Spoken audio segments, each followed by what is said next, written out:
Hello and welcome to Politics, a Harry Potter reread podcast focusing on politics in the wizarding world. I am Adri, one of your hosts, and a recovering English major. All I want for Christmas is for the end of this panini and the eradication of misinformation radicalizing the vulnerable among us. And Helene, I know you're going to say, hey, it's not Christmas yet, but we are in a Christmas chapter today. So guess what? It is Christmas. Yeah, this is a Christmas chapter, so I guess I can, can forgive it just this once. But just this once. I am so resentful of people who just skip right over November. I mean, you have 25 days in December to celebrate Christmas, people. 25 whole days. Just give me November. But if you're in Puerto Rico, it continues on to like January 13th, which is why I love my people so much. Well, there you go. And you too. Why don't we switch people, instead of celebrating Christmas on November 1st in America, why don't we start on December 1st and go through like January 30th or whatever? I don't care. You can have January. You just need November. I want November. Yeah, November is important to me because I like fall. I like not turning it into winter right away. I want to embrace the fall. We have a whole month of fall that just immediately turns into winter because people are so obsessed with Christmas. And also, Thanksgiving is my favorite holiday, and I don't want to just skip right over it. I love that holiday. That's how some people feel about Christmas. It's how I feel about Thanksgiving. You guys like get presents, and I get food. It's fine. Did you just say you guys get pregnant? Oh, is that what it sounded like? I don't know why. Oh, I mean, you said you guys get presents. I definitely didn't think about the word pregnant. I wasn't thinking I was going to say that, so I meant presents, if that's what it sounded like. I'm sorry. Well, yeah, give me back November. Okay. That's my soapbox. My soapbox for today. Understood. Thanksgiving is neither here nor there for me, but that's, okay. But I'm not celebrating Christmas. I just said that because the chapter is a Christmas chapter. And that is fair. That I can give you that. Also, I wanted to shout out a little Mariah Carey in there. Yes, which you can do again when it actually is Christmas. So again, yes, we'll do. I'm Helene, your co-host, producer, and after this wedding I was in Nashville this last weekend, I gotta say I am deeply disappointed in Nashville, Tennessee. It's like the pandemic never happened there. Yeah. We need the eradication of misinformation. yeah. My sister gave me a couple of at-home COVID tests that I'm going to take tomorrow to make sure that I've given enough time. But yeah, it was pretty scary. The amount of just I guess the lack of caution is what I'm trying to say. I remember I got in the Uber from the airport to go to my hotel, and the Uber driver's like, "Oh, where are you coming from?" And I said Minnesota, and the first thing he says is "Oh, are you excited for all the freedom?" And I'm like, "What are you talking about?" And he's like, "Oh, well, you don't have to wear masks or anything here. All the people I've ever talked to that come from that part of the country are just so excited to be free of all the COVID stuff when they get here." And I was like, "I do not feel free in Minnesota. I enjoy the masks. Thank you." I enjoy feeling safe-ish. Yeah. Yeah. It was concerning. That was just my very first sign coming off of the plane. That was kind of red flag numero uno. Yeah. It was not great. Anyway, yeah, I just hope that, I feel fine, so I'm sure I am fine, but I hope that neither I nor any of my family members got COVID there because no one was wearing masks. We were literally the only people. So that is very disappointing. I feel for you. Obviously, I'm in Texas, which, as a state, we're not doing very well. But the city of San Antonio is very like safety conscious, and they do Mhm. have like mask mandates in every store. So Yeah. you can't just go in maskless, you know? Yeah. Yeah. They didn't have that. And like I was walking down Broadway in Nashville um, on like a Friday night, and it was packed, like as Nashville is with people, just, wall to wall, every single place, and not one person was wearing a mask. So that was terrifying. And if you are high risk, I would suggest maybe staying away from that area for a while. If you So, can. Yeah. yeah. Yeah. Oof. That's rough.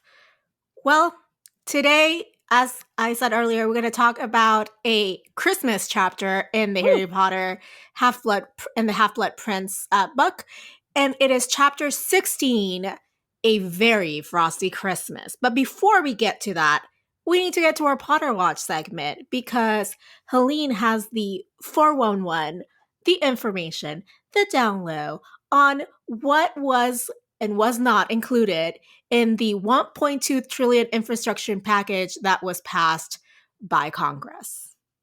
Yes, $1.2 trillion finally passed. I think. I mean, I don't remember exactly how long they'd been going back and forth on this. It's been a It long, seems like literal years, but I know it's not. yeah, it's been a long road, but finally they came to some sort of agreement, and this infrastructure bill was passed. And I have a breakdown of everything that was included and everything that was not included. So I'm just gonna to keep everybody informed. I found it interesting, and in case you want to know but you didn't want to do your own research, that's what I'm here for. So here we go. So $550 billion of new federal investments were included in this new infrastructure package um, over the next 5 years. And that $550 billion includes $110 billion for roads, bridges, and major infrastructure projects, $39 billion to modernize public transit, $65 billion invested in improving the nation's broadband infrastructure, $17 billion in port infrastructure, and $25 billion in airports to address repair and maintenance backlogs, reduce congestion, emissions near ports and airports, and promote electrification and other low carbon technologies. $7.5 billion for zero and low emission buses and ferries, aiming to deliver thousands of electric school buses to districts across the country. $7.5 billion to go to building a nationwide network of plug-in electrical vehicle chargers, $65 billion to rebuild the electrical grid, $55 billion to upgrade water infrastructure, $50 billion to go towards making the system more resilient, protecting it from drought, floods, cyber attacks, all of that fun stuff, and $21 billion to clean up Superfund and brownfield sites, reclaim abandoned mine land, and cap orphaned gas wells. So basically, if you ever, travel, go anywhere in any form, in any means, this is going to affect you somehow.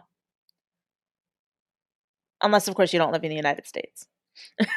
There's that little glitch. Yes. But there were a lot of things that were left out that were, dropped on the negotiating floor when trying to get people to sign on to this bill. And those are important too. So the things that had to be left out in order to get this bill passed were as follows. $400 billion to bolster caregiving for aging and disabled Americans. Improved wages of home healthcare workers. Expanded access to long-term care services under Medicaid. And $100 billion for workforce development, which would have helped people such as dislocated workers, underserved groups, and put students on career paths before they graduated high school. $18 billion to propose to modernize Veteran Affairs hospitals, raising the corporate tax income rate to 28%, increasing the minimum tax on U.S. corporations to 21%, and a 15% minimum tax on the income the largest corporations report to investors, known as book income. So in order to get this passed, basically, like a lot of tax increases had to be cut. So corporate Because our tax. system is broken and I hate everything. Yeah, so corporate tax increases that would have paid for this had to be cut. Of course. And then, of course, things, that like helping workers and people with Medicaid and disabled Americans, things that help the people that need it. That also had to be cut. So that's just great. Well, and it's a big deal because we have an aging population, right? Baby boomers are notoriously a big generation, and also they're, on Social Security age, most of them. So, yay. Yeah. So that's kind of your 411 on what this $1.2 trillion infrastructure package is that was just passed. And I mean, I think overall it's considered a pretty big win for Biden. Well, he passed something. Yeah. Yeah, I mean, it shows that he, on some level can negotiate with the other side, get a bipartisan bill like this passed. Obviously, sacrifices had to be made on both sides, I'm sure. I really only care about the ones that had to be made, on our side. But, I mean, he did it. It's a big thing. It's a big deal. So, go Biden. Yeah. Well, with that concluded, let's return back to the purpose of this episode, which is to talk about chapter 16 of Harry Potter and the Half-Blood Prince. Helene, what is this chapter about? Yeah, this is the one where Harry spends Christmas at the Burrow again. Fred and George torment Ron, as they love to do. Fleur and Mrs. Weasley butt heads, which they also love to do. Yeah. Harry tells Arthur and Lupin about his suspicions of Malfoy. And as he loves to do. Yes, exactly. Everybody's living their best life in this chapter is what I'm getting. And Percy returns home as a front for the minister to get some alone time with Harry. As he loves to do, I guess. Well, he loves to be of use to his masters at the ministry, you know? Sure, yes. Exactly. Just everyone's just showing their true colors here. Yeah. This is very true. Now that we've got that summary out of the way and we know what happens in this chapter, let's talk about the politics that we individually thought were the driving force behind this chapter. Helene, in our Hogwarts Debate Club segment, please tell us, me, the listeners, everyone out there, what you thought the politic was this week. Yes. I first want to take you on my journey because I did go through a lot of different things. Love when you take me on your journeys. Yes. So my first thought was actually like family, the politics of family, like family political values. Like basically, I didn't exactly know how to word it, but like family dynamics. No, like getting your political beliefs from your family. Oh, okay, gotcha. So like inherited politics, maybe? Yeah, like I guess something like that. And that one seemed pretty strong for a while, but then I hit a certain point in the chapter and I was like, this took a turn. I was like, yeah, that one's good, but then I thought like pretense was a good one, but then a word hit me in my brain and all of a sudden I was like, oh, that's it. It has to be optics. So I went with optics, which I was going to do pretense and optics, but I kind of thought that they could kind of be just one, and optics works for both. So optics, as I love to define my terms, it means the way in which an event or course of action is perceived by the public. So Scrimgeour and Percy obviously visit the Burrow under false pretense, hence pretense. And pretend that they're there so that Percy can visit his family, which we all know is bullshit, because he hasn't spoken to them in over a year. I don't know if I was going to say years. I don't know if has it been 2 years? Has it been multiple years since Percy's, like, been on speaking terms with his family? Well, I mean, it technically is like over 1 year, maybe less than 2. Okay. That makes sense. Yeah. So, I mean, everybody is sitting there like, this is weird. Why is Percy here? And therefore, Percy pretends that he's there to see them because it's good optics. Because he wants the public, aka his family, to think that he's there to see them. When in reality, they've actually visited the Burrow so that Scrimgeour can get Harry alone. And he wants to get him alone so that he can convince him to make it look like he's working for and with the ministry to improve the ministry's optics. He wants everybody, in the ministry and everybody who is paying attention to the ministry to think that Harry Potter is on their side and Harry Potter is doing their bidding and the chosen one has only the ministry's interests at heart. So optics. I mean, it's pretty straightforward. I think that it sums up this chapter pretty well. But yeah, I had a hard time nailing one down because honestly, this chapter was kind of very political, inherently political, and there was a lot of different ones. I thought that there are a lot of good ones to choose from this chapter. Beautifully said. And also, you're right, like the main event of this entire chapter, even though a lot happens, is definitely like the whole Percy / Scrimgeour of it all. Yeah, exactly. At least I thought so. But what was your politic? What did you think encompasses the chapter this week? So, as you said, I too want to take you into it on a journey. You know, I read this chapter several times, and I was like drawing a blank, and I was thinking, is this the human parasite killing me softly, just draining all ideas from my mind? Aww. You know, the little Peep.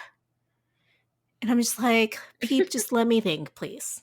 So then it just, as you said, like it just hit me. I was like, oh, it's this word, and I can't remember this word. So I had to like I've done Google this before. like antonyms for like betrayal.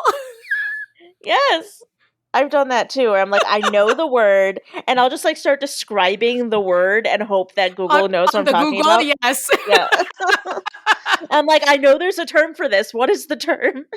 So I first started doing that and it wouldn't pop up. And I was like, what if I look the antonym? And I was like, what is the antonym for betrayal? So it's just like, just doing the most for this episode. So my politics is the politics of loyalty. If you hadn't figured it out, dear listeners, by now, the antonym of betrayal. There we go. There's a vocab lesson for you guys today. All right. So I found this really cool abstract for a academic paper that was published in 2020, which is called Loyalty in World Politics, and it focuses on like more EU politics, and it's written by Lodge and Scovard Poulsen. Wow. Not sure if I say that. I was going to say well. That if that is right, you said that very well. I don't know if that's right, but I'm just, you know what? I'm just leaning into this as you were if so confident. I'm like a mediocre, below average white cis man, you know? Yeah, you had the confidence of such a man just now saying that. I just want that. I want the confidence and the audacity of that, honestly. Another thing I want for Christmas.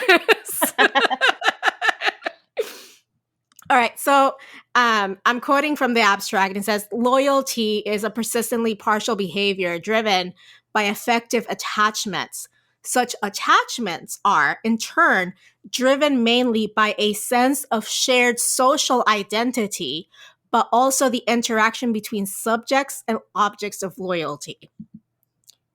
Which is kind of a little bit what you were going for in like familial politics. Okay.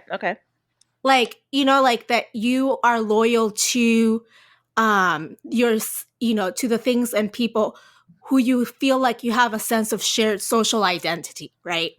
So in this chapter, Harry questions Ron's loyalty by saying, like, you believe me, right? After the whole Malfoy thing.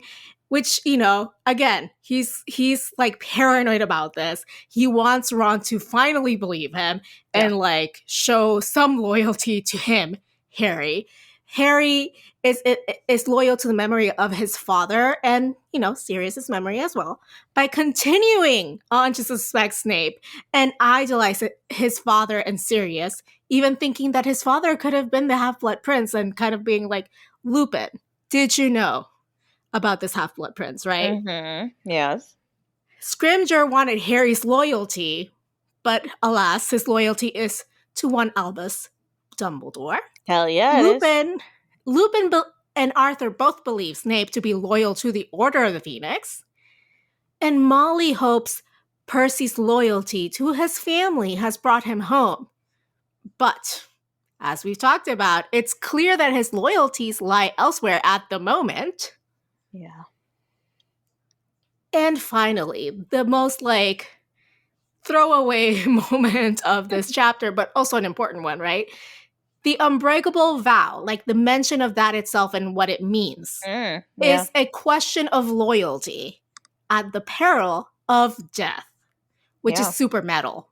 I'm going to say. The most metal of spells.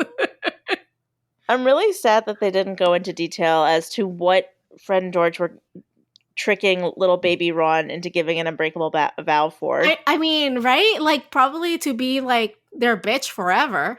Yeah. I really want to know. I want to know what they were going to get him to do. Like, that would have been so interesting.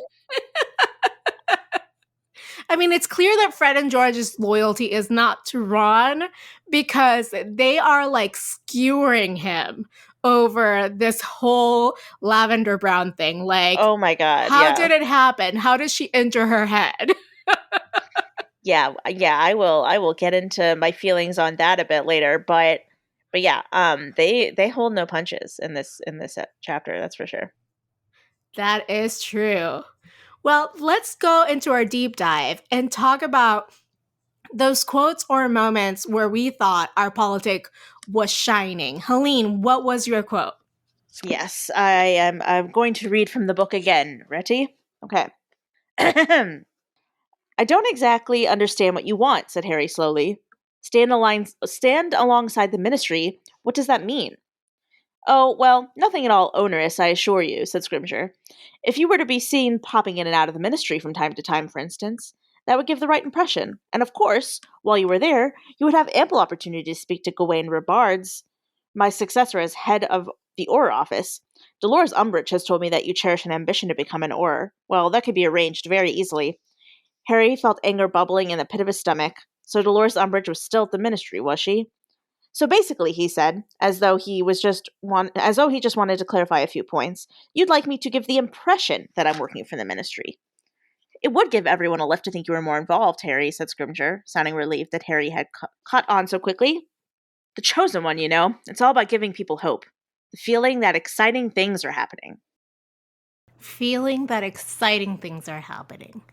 What a fucking politician, man. Yeah. I mean, he I think the main part of that is that, they're literally the only motivation behind him wanting to do this is optics. Why else would he possibly ask Harry to do this? He doesn't want personal loyalty. He's not asking for personal loyalty. He's not saying, Harry, will you pledge your loyalty to me specifically, Rufus Scrimgeour? Well, but to the ministry. Yes. For optics reasons. Exactly. He just wants to look good. He wants the ministry to look good, and he wants Harry's help doing so. And to his credit, he's very upfront about it. He doesn't try and lie about it. He's not, trying to make it seem like... He's not a fudge about it. Yeah, he's not trying to make it seem like some noble reason that Harry's going to do all this stuff. Trying to, trick Harry into doing this because he thinks that's, the right thing to do or whatever. He's just like, oh yeah, I just think it'll look good. Yeah, but only after Harry calls him out on it, and he's like, oh shit, this kid is smart. Yeah. Harry is very astute in this chapter. He catches on, and he shows Scrimgeour that he's not talking to some like random 16-year-old kid who doesn't know what the fuck he's talking about. Like, Harry is a worthy adversary in this chapter, I think. God bless. I know. Well, my quote comes a little bit after your quote. And it says, "You can try," said Harry indifferently, "but you seem cleverer than Fudge, so I'd have thought that you'd learn from his mistakes. He tried interfering at Hogwarts. You might have noticed he's not minister anymore, but Dumbledore's still headmaster. I'd leave Dumbledore alone if I were you." There was a long pause. "Well, it is clear to me that he has done a very good job on you," said Scrimgeour, his eyes cold and hard behind his wire-rimmed glasses. "Dumbledore's man through and through, aren't you, Potter?"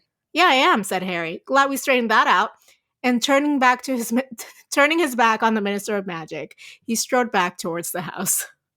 Hell yes! I mean, you're gonna hear this part of that quote again later because that quote is my chocolate. And I'm spoiling it right now.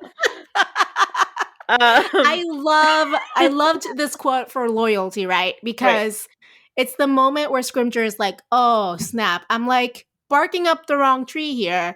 He is not the ministries to deal with. Like, we got to him way too late. He is under the protection and influence of Albus Dumbledore, and it's clear he has done more for Harry than we have for him.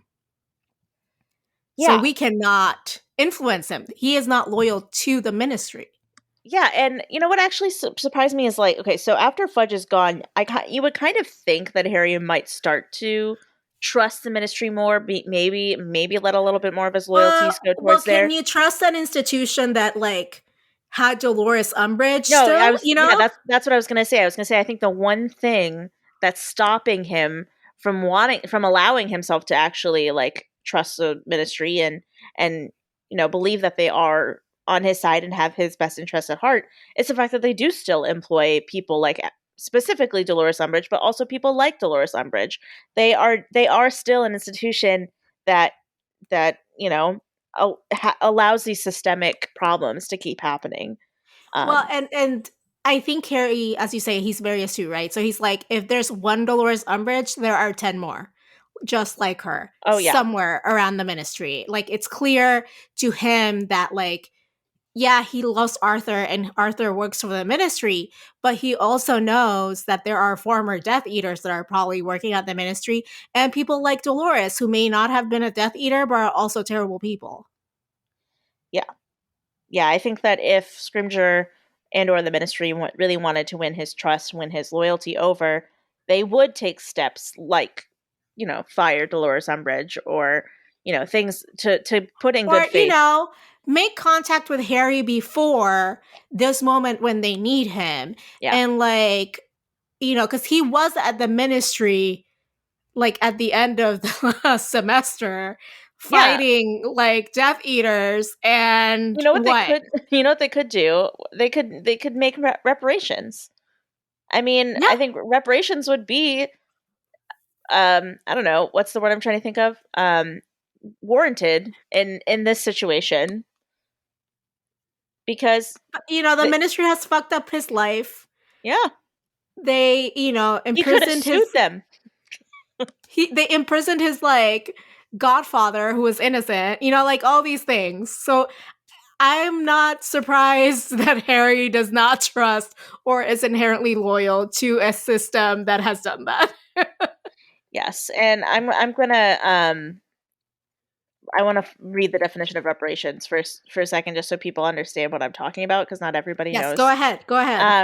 So reparations are broadly understood as compensation given for abuse or injury. The colloquial meaning of reparations has changed substantially over the last century, but it basically is making of amends for the wrong that one has done by usually, by paying money to or otherwise helping those that have been wronged, usually in the context of government. So like the US government has the topic of reparations has been brought up many times in the US government in the history to make amends and pay money to the African Americans that have suffered through slavery and the civil rights movement and segregation and all that. So in this case, I think that it would also be helpful because Harry and his family and um, the people around him have suffered a lot due to specific actions taken by the Ministry. Yeah. All right. So, Helene, when you read this chapter, who was the character that screamed optics to you? It was between Scrimgeour and Percy, but I'm going with Scrimgeour. Just because he was so upfront about it, like he was not But ashamed of his also, optics. I don't know, I kind of want to go with Percy on the optics one. Yeah. Only because it was like he was almost cringing next to Scrimgeour, like when he was like, "Oh, Percy just wanted to drop by." Yeah. Yeah, like he was committed to the optics, like to make sure that people thought that he was there for a specific reason. But like he couldn't, but he wasn't like a good enough actor. But like, so you could tell it was definitely doing it for the optics. Oh yeah, totally. He was, yeah. He didn't do it well, but he tried. He tried. He tried. The man tried. So for me, the character who like screamed loyalty was Harry, because not only did he like figure it out really quickly, and then he was like, yeah, you are not talking to the right person." Like he didn't even try to play him, like he was just like super like, nah, man. Have you met my man Dumbledore? Nah, I'm not gonna go against him. Yeah. And like you mentioned with Ron too, like not only is Harry exhibiting a lot of really good loyalty, he's actually asking for a lot. And also like in the way that he talks to Lupin and Arthur about not just Malfoy, but his dad, like, yeah, it's very like, how dare you say those things? That, how dare you defend Snape when, he was so terrible to my dad? Yeah. Yeah, Harry has some Hufflepuff loyalty in him in this chapter, that's for sure. Poor Harry sometimes, honestly. Yeah. But so throughout the book, how did you think about optics? Like from what you remember of Half-Blood Prince? The character in the book that displays optics the most in the series is Snape. I think because he's all about optics. He needs to make it look like he is on a certain side. So like specifically he needs to make it look like he's on Voldemort's side to Voldemort and that he's working with him and the Death Eaters when he's actually working for Dumbledore. And there's also optics to like he can't make it super obvious that he's working for Dumbledore to Harry and like the Order of the Phoenix. Or in also optics in like he has that unbreakable vow to take care of. So like he's trying to like skirt the line of like, I am keeping the vow, but because I don't want to die, but also not enough for it to actually work. Exactly. Yeah. Like his entire fate really depends on how people view the situation and how they view him and his loyalties, and to bring loyalty into it. Like the optics of his loyalties are really, really crucial. Both our politics are so intertwined, my friend. They are. They are. So for me in this book, I was thinking about like what's happened before, this chapter, and also what's going to happen after it. And like before, we've seen questions of loyalty between Ron and Hermione. Ron, Hermione, and Harry, because Harry's like, you don't believe me about Malfoy, and they're like, you're being a little paranoid, Harry. Yeah. The whole Hermione helping Ron in the Quidditch tryouts. Draco and Snape, that whole thing that happened last chapter between Draco wanting to just let him be loyal to the Dark Lord, and Snape is like, but I too am loyal to the Dark Lord, and also there's this unbreakable vow. I'm trying to help you. And Snape and Dumbledore, right? Like Snape is loyal to Dumbledore, but it just doesn't seem that way sometimes. And just kind of like who is on whose side is a big point of the series, really. Yeah. Yeah, I would agree. Loyalty is a driving force in a lot of character motivations in this series. Well, and as readers too, right? Because we're constantly as first-time readers thinking, but who is on Dumbledore's side, and who is on Voldemort's side, and no. Especially in this book. This book was like a big a big thing for us readers because like up until this book we as readers didn't know whether or not Snape was good or evil. And this book, it was like her red herring, I where know. to like make people be like, oh well, he's definitely evil then, like he kills Dumbledore at the end. Like just I remember when this book came out, just like people just repeating the phrase Snape killed Dumbledore, Snape, like so often because there's such a like a huge deal. I mean, it was a big. I closed the book the Yeah. moment that happened Yeah. and sobbed. Yeah, and then like in the beginning of 7 and throughout most of 7, you're meant to fully 100% believe that Snape is evil, and then it isn't until the Prince's Tale. I think that's the name of the chapter. Correct. That's the name. That's the name. Yeah. Where you find out his true intentions, and yeah, it's crazy.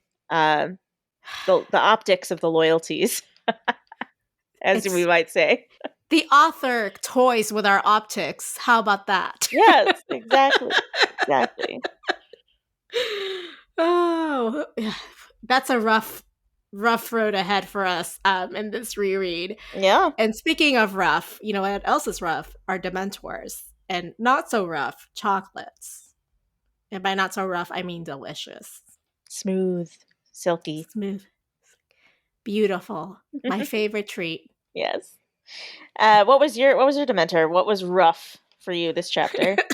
So the Ted Cruz in this chapter for me, is like little bits and pieces of things, like the whole like Fleur and Molly still like going at it in passive aggressive ways. Not here for it. Just get it out, you know. And also like the garden gnome as a tree topper. Yeah, that was inhumane for sure. I was like, what? I mean, this whole chapter was not very like Fred and George in this chapter in general were just kind of like, because like they were the ones that did the thing to the garden gnome. Yeah. Also, like, how they, I don't want to get into your Dementor. Go ahead. Yeah.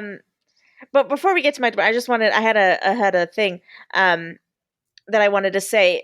Like the fact Fleur just being so outright rude to Molly, and just like bashing things also that she Molly loves. being rude to her. No. I mean, totally. But I thought that, I mean, in general, Molly is very rude to Fleur in general. Like her and Ginny are not nice to Fleur as a blanket statement. But like in this chapter, I thought it was just like, I don't know, like what the author was trying to do with this here, but like just having Fleur just openly bash something that Molly obviously so deeply loves and cares about. Like, well, clearly it's that women hate other women. Come on. Yeah, like I was sitting here thinking, like there was another thing I was thinking about in terms of like politics, or even something that we could talk about in the Patreon segment, was like, is there something to be said about like how the series depicts female relationships? Like I was trying to think of. Yeah. Well, and also kind of like to piggyback off that, like the depiction of female, like, I don't know, the depiction of female desire. Yes. In the last chapter, coupled with this, does not paint a great picture of femininity. It's just hard because something that I think I noticed is that like the author does a great job of showing like really healthy like male friendships, and like like Ron and Harry, complex like Ron and Harry, they're like a good non-toxic masculinity, like romance, healthy male friendship most of the time, except when Ron's being an asshole. Yeah, well, but like there are very few like positive female friendships and female relationships, and the ones that and the ones that do exist, we do not see. Like we know that Hermione and Ginny are good friends. Do we ever get to see that friendship? No. Like we know that Luna, Ginny and Luna, we get like glimpses. Yeah, and I was just about to say, we know Ginny and Luna are friends, but we never see that friendship. But the ones that we do see and hear a lot about, and like I had to step back and think, like, okay, maybe this is because it's in the perspective of Harry. Like Harry is the one telling the story, but we see male relationships through the perspective of Harry all the time. Yeah, like Hagrid's friendship with Dumbledore. Yeah. You know?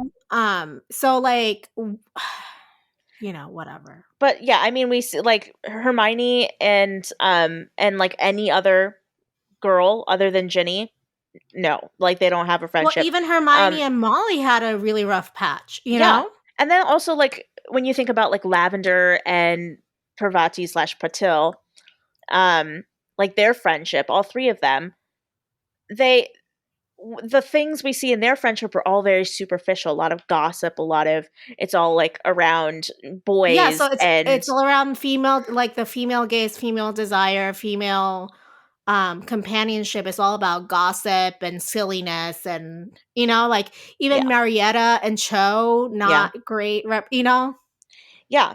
And I think the biggest one that we see, especially in this chapter, is like Molly and Fleur, Yeah. because we just constantly are seeing women just grate on each other and battle and like Women women, bashing other women, my yeah, like they favorite. can't, women not supporting each other, which is just so hard because I think that stories just can only be improved by seeing women supporting each other. Yeah, Um, 100%. so yeah, it just made me sad, especially because like I don't understand why they would have why the author would have Fleur do something like just be outright rude about Celestina Warbeck when it's obvious that Molly like cares about this thing. Well, or also And like have this is Molly your be boyfriend's continue. mother. So fiance, no? Yeah, I don't remember if they're engaged or not because they get married in 7. So yeah, I mean potential like your freaking like boyfriend's potential, like your potential husband's mother. You know, like Your potential mother-in-law, yeah, yeah, like. exactly. But also the same could be said about Molly, right? Like, why are you Yeah, treating your potential daughter-in-law this way? It's not very hospitable or yeah, yeah, welcoming. yeah. Yeah, it just sucks. So, I mean, that wasn't my Dementor, but I mean, I agree. It could have been, Yeah, yes. Go ahead. yes. I thought about it. No, the one I decided to go with for my Dementor this chapter was um the Weasley twins, Fred and George, saying that Lavender had to be suffering from brain damage to be interested in Ron. Like, believe me, I understand. Rude. Like, Rude. I have siblings. I have an older sister. And like I understand like making fun of each other and like poking fun at each other and like just being mean because that's what siblings do. But this one for some reason, and maybe like I haven't fully unpacked why, but and maybe you have better insight into why. But this one definitely like rubbed me the wrong way. Well, perhaps it's because, like, one, we know that Ron is very insecure about Yeah, a lot, right? Like, he's never really been the center of attention. He's never, like, he's always overshadowed by Harry. Now he's overshadowed by Ginny. you yeah, know, yeah, we saw that Ginny did a really mean thing to him earlier in the book, yeah, right before he got with Lavender, and that kind of compounds that like feeling of like you are not worthy enough to have like attention bestowed upon you romantically. So clearly something else must be going on. And that kind of insecurity can follow you for years. yeah. I think it like I definitely think that like just making fun of Ron saying like oh like you like I'm surprised you ever got a girl or whatever. Fine, whatever. But like I feel No, like I think maybe perhaps like it would be like a better ribbing if it was like, oh, now Ronnie's like snogging everywhere. Oh, or whatever. Like it's not about like his lack of desirability, like just more like or him being a even horny like teenager. or even like oh like how did you land Lavender Brown, like she's way out of your league or whatever. But like the fact that saying that she had to have been suffering from brain damage in order to even be interested in Yeah, because him, it just says like you are not worthy. yeah, And like that's that how sucks. that's Yeah, super harsh. yeah, I didn't like it. Yeah, I got it. That was kind of like my backup Dementor, to be honest with you. Yeah. Or was it because I filled this out first, it was your Dementor, and then you saw that I said it, so you said something else? No, it was my backup. I was Oh, like, okay. oh, Okay. well, I'm glad that it wasn't like my primary. Oh, gotcha. Gotcha. Yeah. No, I mean, yours was probably my backup too. So there we go. It's like loyalty and optics. It's just all intertwined. Exactly. So my chocolate was Harry catching on super quickly as to what Scrimgeour wanted and just calling him out on it. I'm like, yes, Harry, show that you're smart. Show that you can't be toyed around with. Yes, I love it. Yes, King, yes. How about you? Yeah, I love how like smart he is. He's so like astute in this chapter. I loved it. But yeah, mine was the quote. I'll read it again just so in case you've forgotten. Well, it is clear to me that he has done a very good job on you, said Scrimgeour, his eyes cold and hard behind his wire-rimmed glasses. Dumbledore's man through and through, aren't you, Potter? Yeah, I am, said Harry. Glad we straightened that out. Love him. I loved it. I mean, not only sassy Harry, but also like Dumbledore loyal Harry. Like, fuck yeah. Of course he's going to be loyal to Dumbledore. I'm Dumbledore's man through and through. Fuck yeah, I am. Also, what has the ministry ever done for me? Right. Sir? Absolutely nothing helpful. Thank you. Other than like besmirch my good name. Right. Make my life a living hell for 5 years.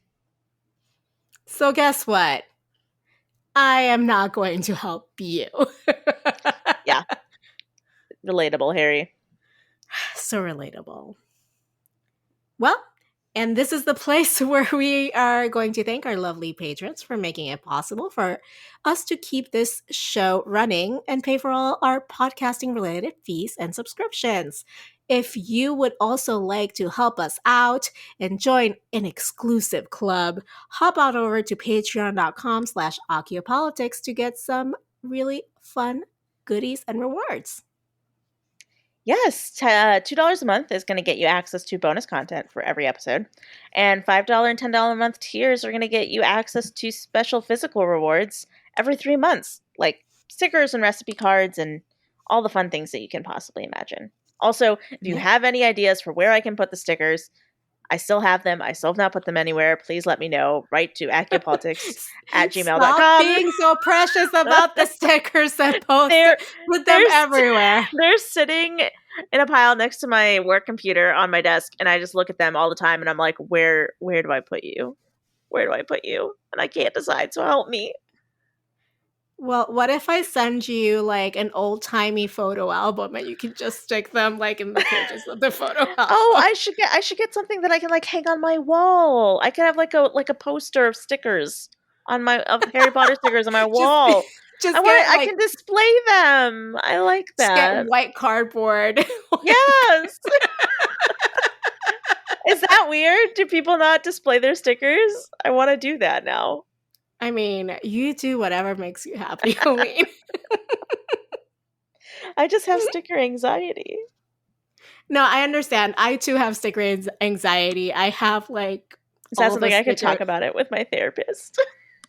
Like I have like a box with like, yeah, one sticker, like one a month of what we've... Whatever. But yeah, I'm just like... I think I don't have all months because I have like put them on journals and stuff. Yeah. But like only the nice journals, obviously. Not like I need someone. What I need someone to break into my apartment in the middle of the night and just stick my sticker somewhere for me so that like I don't have a choice. Okay. Well, we're not inviting burglaries or... No, they wouldn't be. It would be someone who literally just breaks in, sticks the stickers someplace, and then leaves. Okay. A sticker fairy. I don't know. Good talk. Great talk. Okay, let's continue.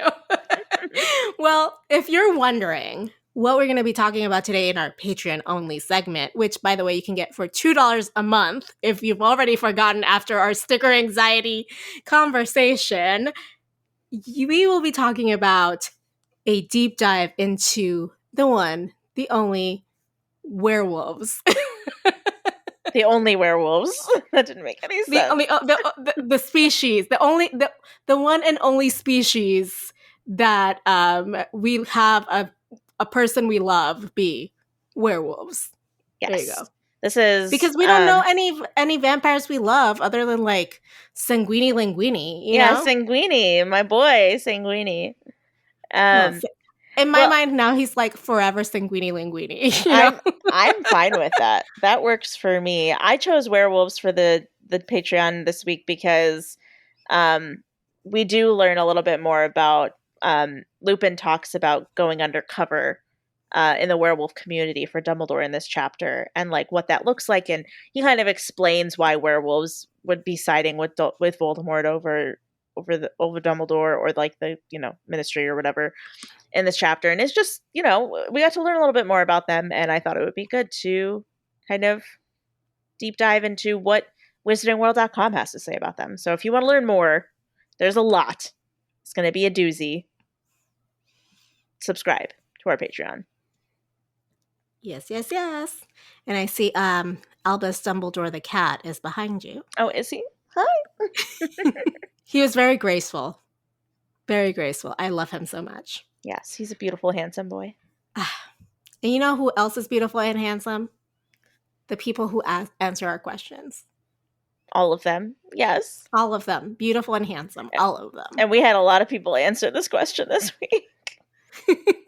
Well, okay, so last week's question was, should love potions be outlawed in the wizarding world? And the answer, Helene? The answer was yes. I mean...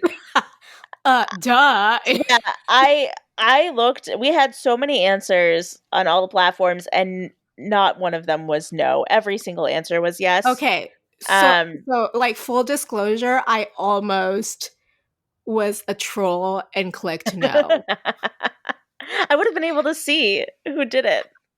I know, but I almost wanted to be a troll for ourselves. Oh, yeah. No, I mean, everybody answered yes. And a lot of the times, I mean, because we ask why or why not, so that we have something to read on the podcast other than just yes or no. And if they don't answer, we reach out for comments because we're journalists, apparently. Exactly. And most of the people who gave somewhat of an explanation, like literally it was just like consent. Yes, obviously this is stupid, of course. So we did get a couple of people who went a little bit deeper than that, and I'll read those. But Ario said, yes, don't think this one needs a deeper explanation considering the massive and absolutely shocking downsides of having a rape drug so easily available. Correct. She is correct. Fair. Fair. Mad Ho on Twitter said, yes, as it can cause many, many, many problems. Also, I'm not mad at that username. I love it. It's great. Decatur Wine Poet on Instagram said, yes, it's a lack of consent by the person who drinks the potion. No different from a date rape drug or the Imperious Curse. Ooh, I hadn't really thought of the implication of it being basically like an Imperious type. Yeah, and I mean, the Imperious Curse is an unforgivable curse. Like, there are, so like, why ramifications. Is it the love potion unforgivable? Yeah, like, there are, like, consequences to performing an Imperious Curse. I mean, if you get caught, obviously. Like, it's hard to catch someone. But, like, You're not supposed to do it. There's, like, regulations around it. Yet there's nothing for love potions. And then Megan1553 said, true love cannot be bottled or brewed. The potion achieved amounts to an obsessive and domineering infatuation that renders the victim helpless. So, I mean, yes, that is what a love potion does. And that alone is good reason that it should be outlawed. And then the last one I'll read is from Scurvy42, and they said, yes, magical roofies should be illegal. The fact that this is even a question demonstrates how shitty J.K. Rowling's world is. OMG. Beautiful. Yes. The fact that this is even a question. Yeah, and I mean, normally we don't ask such obvious questions. I mean, to us it was obvious, but you guys can understand. Like, we're not just going to assume that everyone agrees with us. That would First of all, yeah, that would be. I mean, for all we knew, there could have been a good population of fans that for some reason think that there is a good reason for love potions to have been legal, because in the wizarding world they are legal. So like maybe somebody had like a good explanation for that in their mind or whatever. I mean, And I I'd be couldn't find a good explanation, but like I was like, well, if someone out there has one, I'll yeah. be willing to listen to it. I mean, I would love to hear if there are people that actually believe that there's a good reason for it not to be outlawed. But obviously we had, an opinion when we asked this question, and it seemed to be the consensus. And Which means we're right, which means we cannot be questioned ever again. Bye. yeah.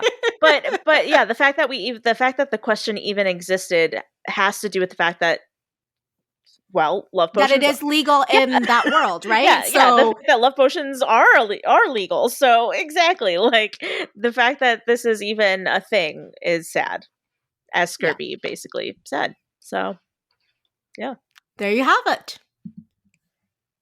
thank you guys so much for your answers. I mean, we say this every week, but I absolutely love hearing your insights. And I mean, I only ever know my opinions and Adri's opinions because we talk about them on the pod every week, but this is a chance to like get a sense of where you guys are at, and I just love it. So thank you. Also gives me a lot of other stuff to think about. Yeah. Like I never really made the connection between the Imperious Curse and like love potions, and now I'm like, what a dummy I am. Yeah. Yeah, you guys are smart, man. Too smart for me. Anyway, but also keep being smart and beautiful and handsome. Yes. Anyway, this week, our question is going to be, what do you think the Ministry of Magic could have done to gain Harry's trust? Yes. And therefore, loyalty. Yes. One kind of goes with the other. I am excited to hear what you say. I mean, what you guys say. Obviously, like the one that we discussed in this episode is fire Dolores Umbridge. It's the first step. But like, I think there's probably a lot of other things they could have done, and I want to know what those things are in your guys' opinion. So let us know. I mean, Drop us in. I have my answer, but like Right. I'm keeping it under lock and key. Yes, you can tell us for next week. Yes, for sure. Drop us an owl at accupolitics@gmail.com. That's our email, or I'm going to be posting this question to all of our social media outlets like I do every week, so feel free to comment, DM. We have a phone number you can call. I'm sure there's like a physical You address. can leave us a voicemail because like this phone number goes straight to a voicemail, and it is 915-996-1699, or you can email us an MP3 of your voice, that also works at accupolitics@gmail.com, like Helene said. I mean, if you are tired of hearing our voices every single week, which, I mean, if you're listening to this podcast, I hope you're not tired of hearing our voices. But if also, you if you are, need a nice break, yes. if you need a break, Yes, if you want to hear a voice that's someone other than ours, like, for example, your own on this podcast, send us a recording of your voice or leave us a voicemail. Love it. I hope we do. I hope we get voicemails. I love voicemails. I know. I'd be so excited. We haven't had one since I started working on this podcast, and so I really we used to want get so many. I don't know what happened. Maybe people got shy. Oh, come back to us, guys. They're not shy on Instagram, but they're sure shy on voicemail. Exactly. This is true. Anyhow, you know what else I love? Media. Of course, I love Harry that Potter, media. but like, other media to consume other than Harry Potter as like a palate cleanser to get us ready for each episode that we do. Because it can't be all Harry Potter all the time, right? No, cannot. Helene, what have you been watching this week? I have actually been watching a lot of another show that I've been working on for work. So I've been able to watch this during working hours, which has been nice. That's always a nice little life hack. Honestly, Helene, you've got to figure it out. Yeah, I've been watching the show called Harley Quinn, the animated series on HBO Max, and you've probably heard of her before. She is a known Batman villain, and she's like, she dated the Joker. She has her own show. I don't usually like adult cartoons or cartoons in general. I'm not a cartoon person. Adult cartoons usually are not the right comedy for me. But I gotta say, I've been watching this because this is one of the shows that we're contracted to work on with HBO Max, and I gotta say, I love the show. It Look at is. you trying new things, expanding your horizons. Yeah, it's hilarious. It has a great cast, by the way. All the voice actors are amazing. You got Kaylee Cuoco as Harley Quinn, who is Penny from The Bang Bang Theory, if you've ever watched that. But then you also have Alan Tudyk, and I found out that Giancarlo Esposito, I think is how you say his name. He's in this. I had absolutely no idea. He plays Lex Luthor, who is black in this show, which I never knew that there was a version of Lex Luthor that was black. That was a nice surprise. It's very funny. It's about like basically how you can be a villain but not a bad person. It's a very interesting. Okay. It's a very interesting like premise. All right. Yeah, if you like the Suicide Squad, if you have like things like that, I would check it out. Well, I have been playing a lot of Animal Crossing New Horizons after the newest update. Yes, I still need to do that. I have the update. I just haven't played it yet. You gotta, because we need to talk. Yeah, we need to talk about things. Also, as I said last week, season 9 of the Great British Bake Off, of course, and it has the latest episodes has Chigs in glasses, which melted down the internet, or my section of Twitter anyway. I think I watched an episode last night, but I can't remember if I was 1 or 2 episodes behind.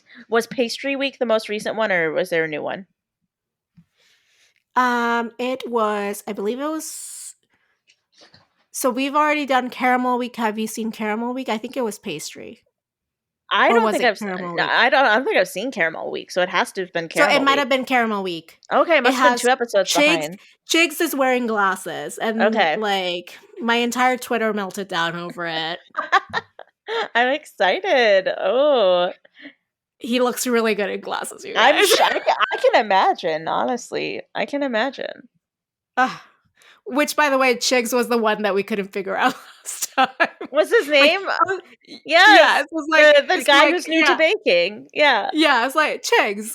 So just A++ with glasses. I mean, he was new before. Yeah, I'm starting to get their names down more now that like there are less people there, obviously. Well, yeah, it's like, oh, I just remember because I just watched Pastry Week, and spoiler alert for those who have not seen Pastry Week yet. I was like, oh, I finally remember Amanda's name. Oh, now she's gone. Like this is what's gonna happen. Like I'm gonna get someone's name down, and then they're gonna leave. This is how it works. Maybe, honestly, Helene, maybe that's your superpower. Like predicting who's gonna leave by whose name I remember. Yeah. Well, exactly. now I officially remember who George is, so maybe George is on the chopping block next week. Oh wait, you know because you've watched the next episode. Crap, you can't tell me. That's what I said. Who knows? You'll have to find out. Great British Bake Off is like what's filling my Ted Lasso shaped hole in my heart right now. So, I know.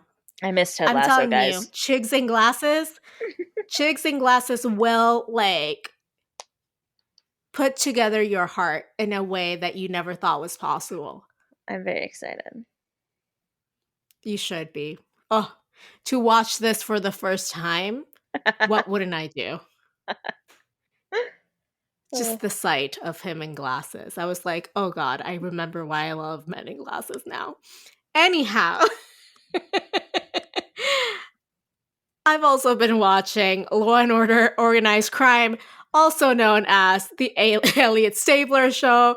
Also something I am very deeply, deeply disappointed in because that goatee has to go, you guys. That goatee has to go.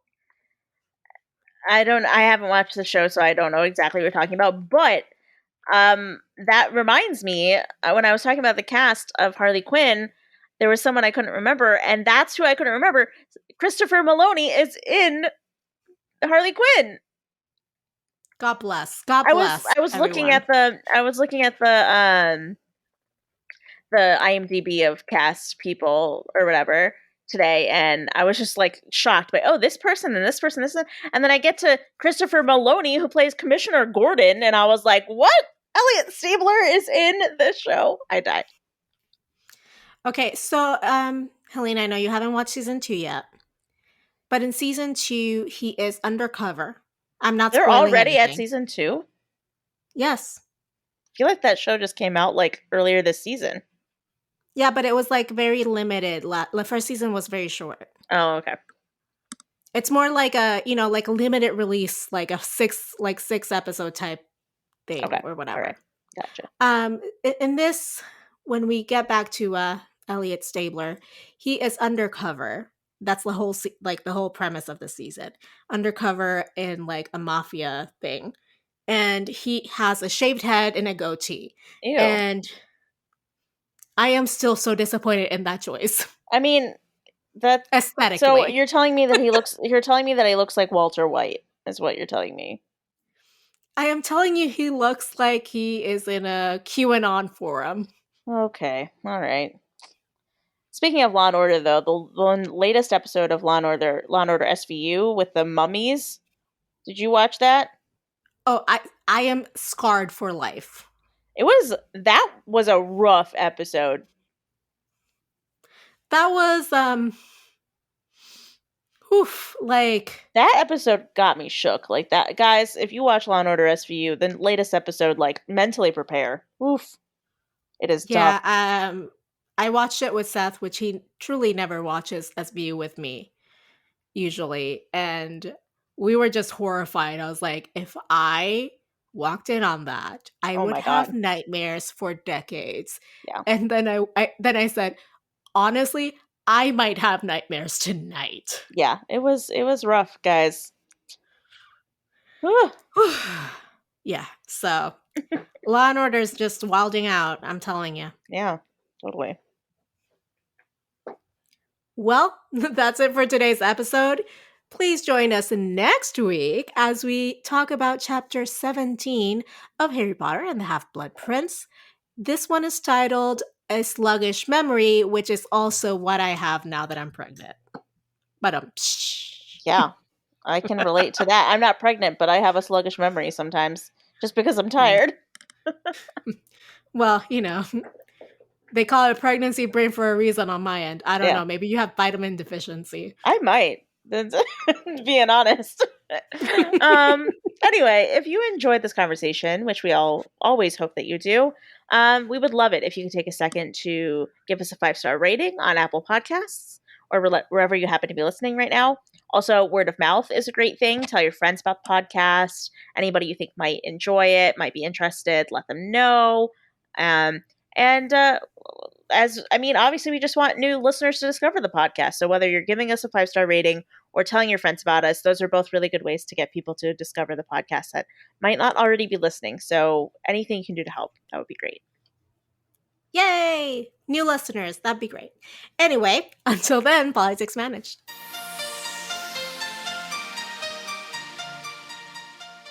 Support this show by going to patreon.com/occhiopolitics.